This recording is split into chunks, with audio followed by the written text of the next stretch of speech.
Assalamualaikum warahmatullahi wabarakatuh. Halo teman-teman, selamat datang kembali di channel Ratna Eduka.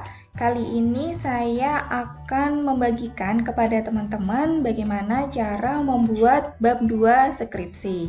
Nah, karena kita nanti mau langsung praktek, jadi saya mengambil penelitian di bidang pendidikan.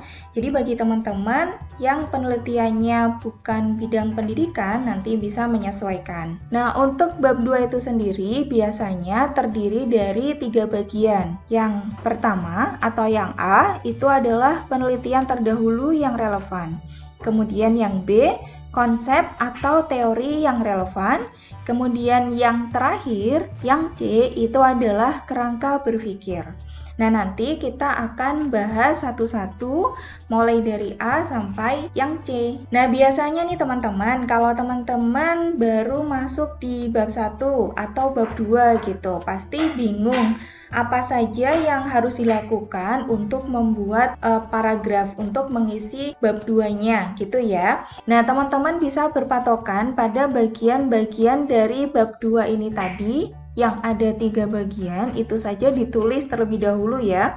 Jadi diketik dulu aja A, penelitian terdahulu yang relevan, B, berkaitan dengan konsep atau teori yang relevan, kemudian yang C, diketik aja kerangka berpikir. Baru nanti kita isi dalam-dalamnya. Nah, kemudian untuk yang bagian A, penelitian terdahulu yang relevan, itu isinya apa saja sih? Jadi, untuk penelitian terdahulu yang relevan itu, kita harus mencari penelitian-penelitian orang lain sebelumnya yang sesuai dengan penelitian kita.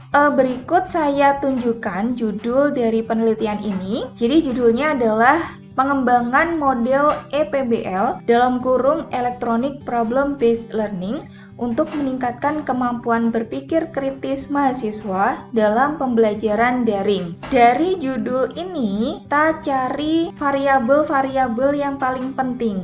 Nah, di sini sudah saya beri warna. Variabel pertama yang akan saya jelaskan di bab 2 itu adalah model EPBL atau Electronic Problem Based Learning. Nah, kalau menurut teman-teman ada variabel yang memang jarang digunakan oleh orang lain atau ini memang baru yang dibuat oleh teman-teman nanti bisa mencari teorinya yang mendekati variabel ini. Kemudian yang kedua yaitu kemampuan berpikir kritis. Yang ini saya beri warna hijau. Kemudian ada pembelajaran daring. Nah, ketiga komponen ini nanti akan saya jelaskan di bab 2 saya. Kembali ke bab 2. Nah, di sini di bab 2 ini tadi kan kita sudah ada tiga hal ya, atau 3 variabel yang akan kita bahas. Namun tidak akan saya bahas ketiga-tiganya, tapi saya akan memberikan satu contoh variabel dan bagaimana cara membuat penelitian yang relevan dengan variabel tersebut. Nah, yang akan saya contohkan itu adalah penelitian tentang pembelajaran daring. Nah, teman-teman ingat ya, pembelajaran daring ini adalah salah satu dari 3 variabel yang dipilih. Nah, bagaimana cara meramu kalimat-kalimat yang ada di dalam penelitian tentang pembelajaran daring ini? Nah, di sini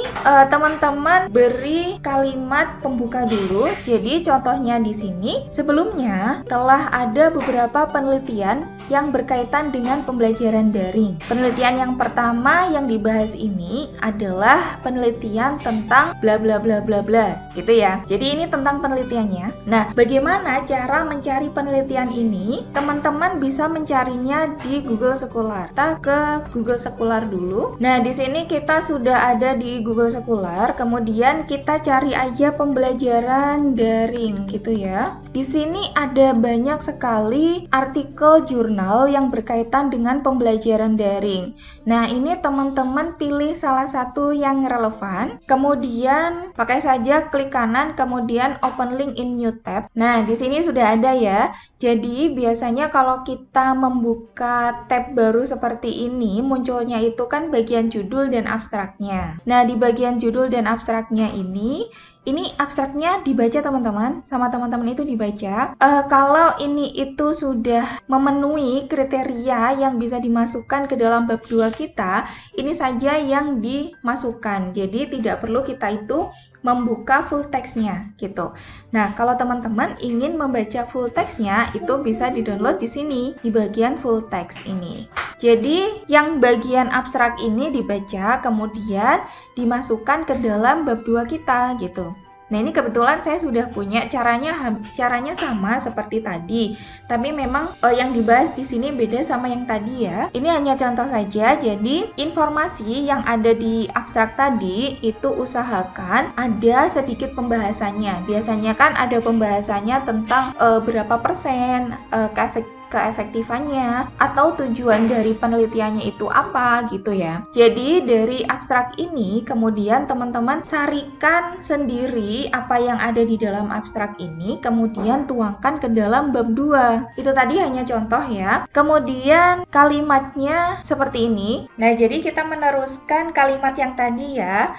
Penelitian yang pertama yang dibahas ini adalah penelitian tentang pengembangan model pembelajaran OILM atau Online Interactive Learning Model. Penelitian ini dilaksanakan terhadap mahasiswa pada mata kuliah Bahasa Indonesia. Setelah diterapkan model OILM ini, kemudian diperoleh hasil bahwa bla bla bla. Nah, jadi sebisa mungkin abstraknya tadi atau yang dicantumkan di dalam bab 2 ini ada tujuan dari penelitiannya, kemudian subjek penelitiannya itu siapa dan hasil penelitiannya itu apa. Jadi di sini hasilnya peroleh hasil bahwa model OILM ini efektif digunakan dalam pembelajaran bahasa Indonesia, ditandai dengan meningkatnya daya serap mahasiswa terhadap materi sebesar 81% dibandingkan dengan menggunakan pembelajaran tatap muka. Selain itu, mahasiswa juga mengakui bahwa pembelajaran OILM ini dapat memberikan pengalaman baru dalam pembelajaran mereka. Kemudian jangan lupa langsung dicantumkan daftar pustakanya di sini, karena kalau dicantumkan nanti khawatirnya nanti akan lupa gitu ya.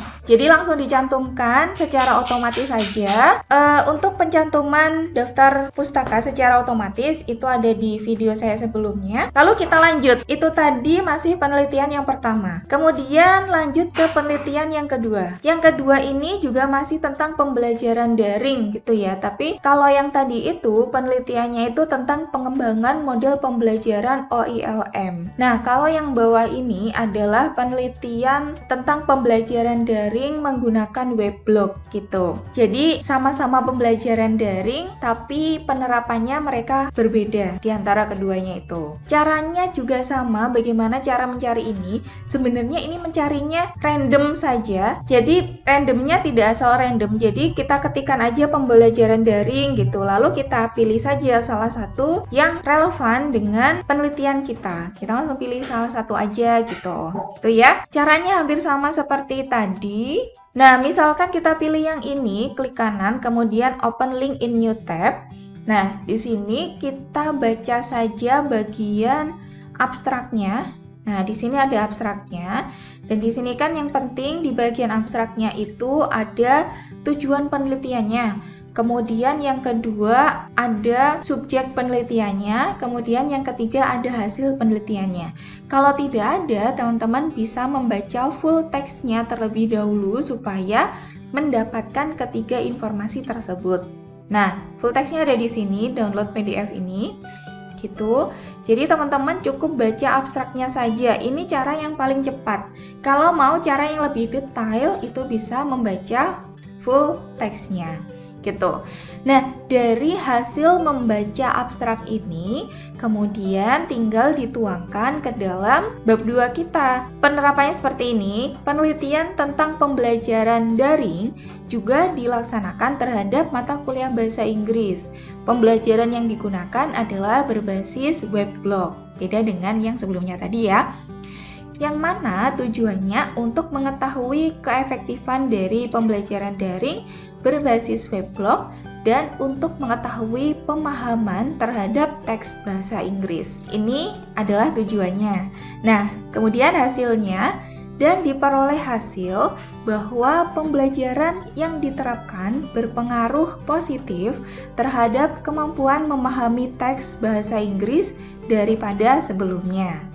Jangan lupa untuk mencantumkan daftar pustakanya. Nah, kemudian setelah kita mendapatkan 2 penelitian ini, jangan lupa kita itu mencantumkan juga argumentasi kita di bawahnya. Ini saya beri warna hijau muda. Kita simak bersama-sama. Jadi, berdasarkan kedua penelitian tersebut, kita mengetahui bahwa pembelajaran daring efektif digunakan dalam pembelajaran. Nah, ini merupakan argumentasi yang memperkuat penelitian kita bahwa penelitian sebelumnya itu efektif loh, dan kemungkinan penelitian yang kita lakukan nanti itu keefektifannya memiliki kesempatan yang lebih besar gitu, karena sebelumnya sudah pernah dilakukan. Hal ini sesuai dengan penelitian Dewi yang menyebutkan bahwa pembelajaran daring dapat terlaksana dengan baik apabila ada kerjasama yang baik antara pendidik, peserta didik, dan orang tua dalam melakukan belajar di rumah. Nah, pernyataan Dewi ini memperkuat pernyataan kita tentang kedua penelitian tadi. Jadi, di dalam satu variabel yang kita jabarkan ini pastikan ada penelitian orang lain minimal 2. Jadi boleh misalkan kita memiliki 3 penelitian, lalu kita memberikan argumen kita. Kemudian kalau masih kurang lagi, itu kita tambahkan lagi, atau oleh dosennya itu diminta untuk mencari referensi lagi, itu kita bisa tambahkan lagi di bawahnya enter gitu ya. Itu kita bisa melakukan hal yang sama seperti yang ini tadi, diulangi lagi untuk mencari penelitian-penelitian lain yang relevan, atau mungkin topiknya berbeda dengan yang sudah kita cari tadi gitu. Oke. Nah, itu tadi adalah bagian yang pertama dari penelitian terdahulu yang relevan untuk satu variabel saja, dan untuk variabel yang lain teman-teman bisa melakukan hal yang sama ya, seperti yang dicontohkan ini tadi. Nah, kemudian kita beranjak ke yang bagian B, yaitu konsep atau teori yang relevan. Dan di sini saya mencontohkan untuk konsep dan teori dari keterampilan berpikir kritis. Nah, untuk konsep dan teori ini paling mudahnya kita itu di awal itu menyebutkan tentang pengertian dari variabel ini, gitu ya. Nah, ini contohnya seperti ini. Jadi, berpikir kritis adalah suatu kegiatan berpikir dengan maksud untuk menentukan sikap berdasarkan informasi yang dapat dipercaya dan pemahaman terhadap topik yang dihadapi. Jangan lupa ini langsung mencantumkan daftar pustakanya. Untuk mencari penelitian yang relevan, itu memang paling mudahnya kita mencari melalui Google Scholar. Tapi kalau untuk konsep atau teori, itu kita bisa mencarinya paling banyak itu di buku. Atau kita bisa mencarinya itu di artikel jurnal juga gitu ya. Di artikel jurnal. Jadi kalau untuk penelitian yang relevan, penelitian terdahulu yang relevan, itu kita mencarinya itu lewat abstrak, atau kalau tidak itu lewat pembahasan gitu. Nah, kalau kita mencari konsep atau teori di artikel jurnal, itu biasanya kita nemunya itu di bagian latar belakang. Jadi di latar belakang itu biasanya kan ada sebuah teori, kemudian ada daftar pustakanya. Nah, daftar pustakanya kita menggunakan daftar pustaka yang tertera. Jadi bukan dari daftar pustaka artikel tersebut. Nah, selain dari artikel, ini juga bisa dicari melalui buku.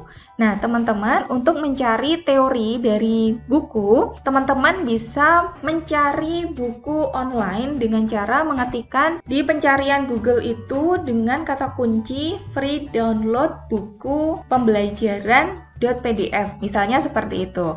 Atau free download buku teori pembelajaran.pdf gitu. Nah, biasanya itu nanti akan muncul dan itu bisa dijadikan referensi oleh teman-teman. Untuk teorinya, yang pertama ini adalah teori tentang berpikir kritis. Nah, ini saya beri warna orange ya. Kemudian yang kedua ini juga teori tentang berpikir kritis juga. Ini saya beri warna kuning. Nah, dua-duanya ini teori tentang berpikir kritis.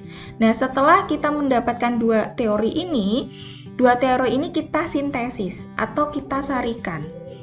Jadi, berdasarkan kedua pernyataan tersebut dapat dikatakan bahwa atau dapat disimpulkan bahwa dalam proses berpikir kritis diperlukan sebuah usaha dan keterbukaan terhadap ide-ide baru. Kemudian, karena variabel keterampilan berpikir kritis ini adalah variabel yang penting dan perlu untuk kita cari indikator-indikator digunakan supaya penelitiannya berhasil, maka di sini juga perlu kita cantumkan indikatornya. Jadi, kemampuan berpikir kritis mahasiswa diteliti berdasarkan indikator yang berkaitan dengan pencarian pernyataan yang benar pada setiap pertanyaan. Nah, ini sudah masuk indikatornya. Indikator yang pertama ini ya. Nah, kemudian indikator yang kedua, pencarian alasan dari soal sebab akibat. Nih. Kemudian indikator yang ketiga, kemampuan dalam mencari informasi di balik pertanyaan. Kemudian indikator yang keempat, keterbukaan pikiran dan sikap. Indikator yang kelima, pencarian penjelasan terhadap suatu pertanyaan. Nah, karena indikator ini di dalam penelitian ini digunakan untuk membuat soal tes, maka di sini saya tambahkan kisi-kisi dari soal tes tersebut. Dan jangan lupa untuk mencantumkan daftar pustakanya ya. Ini, indikator tersebut dituangkan dalam soal dengan kisi-kisi yang diuraikan pada tabel 1. Soal ini digunakan untuk mengambil data pretest dan post-test. Nah, di sini indikatornya. Indikator yang pertama ini mencari pernyataan yang jelas dari setiap pertanyaan, keterangan soalnya. Mahasiswa diminta untuk memilih salah satu atau dua pernyataan benar dari 5 pernyataan yang telah disediakan. Kemudian yang kedua, mencari alasan, keterangannya bagaimana, dan seterusnya sampai indikator yang kelima. Nah, gitu teman-teman, ini tadi hanya sedikit tentang keterampilan berpikir kritis. Barangkali jika teman-teman diminta oleh dosennya untuk menambahkan teori yang relevan lagi tentang keterampilan berpikir kritis, teman-teman bisa menambahkan keterampilan berpikir kritis dilihat dari bagian apanya gitu. Kalau ini tadi kan dilihat dari pengertiannya dan juga dilihat dari indikatornya. Indikator yang ada dalam berpikir kritis gitu. Jadi kalau ingin menambahkan, bisa menambahkan keterampilan berpikir kritis dilihat dari sisi yang lainnya. Nah, yang tadi itu adalah contoh membuat konsep dan teori yang relevan ya. Jadi untuk sub yang lainnya itu teman-teman bisa melakukan hal yang sama. Sekarang kita akan membahas yang ketiga atau yang C, yaitu kerangka berpikir. Nah, di dalam kerangka berpikir ini, yang pertama ini saya menyebutkan tujuan dari penelitiannya terlebih dahulu di sini. Nah, saya bacakan ya. Penelitian ini memiliki tujuan yaitu menghasilkan rancangan pembelajaran daring yang dapat meningkatkan kemampuan berpikir kritis yang disebut dengan EPBL atau Electronic Problem Based Learning. Nah, kemudian di sini saya juga mencantumkan kegiatan apa dan juga hasilnya apa saja dari kegiatan penelitian ini. Pokoknya di sini menjabarkan secara singkat dari gambar berikut.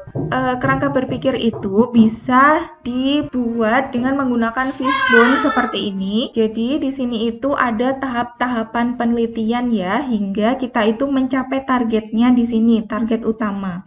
Target utama yaitu di sini punya saya adalah rancangan EPBL untuk meningkatkan kemampuan berpikir kritis. Nah, di sini untuk tahap awal di sini ini adalah nama dari kegiatannya. Jadi kegiatannya di sini adalah survei tentang aplikasi pembelajaran daring. Nah, di bagian awal ini punya saya ini adalah survei tentang aplikasi pembelajaran daring. Nah, teman-teman bisa menggunakan juga hasil observasi tentang pembelajaran yang ada di sekolah, misalkan seperti itu. Nah, dari kegiatan awal ini yang dilakukan itu apa saja itu dicantumkan di sini. Kemudian hasilnya apa itu dicantumkan di sini, sehingga lengkap ya. Satu kegiatan itu ada sub-sub kegiatan, kemudian ada luarannya atau hasilnya. Nah, demikian pula untuk tahapan yang selanjutnya. Ini tahap 1, kemudian tahap 2. Kenapa ini tidak saya beri tahap? Karena penelitian ini sudah selesai dilaksanakan di tahun sebelumnya. Jadi tahap 1 saya letakkan di sini, tapi teman-teman kalau penelitiannya itu dilaksanakan di tahun yang sama, misalkan, nah ini tahap 1-nya diletakkan di sini. Tahap 1, tahap 2, tahap 3 gitu.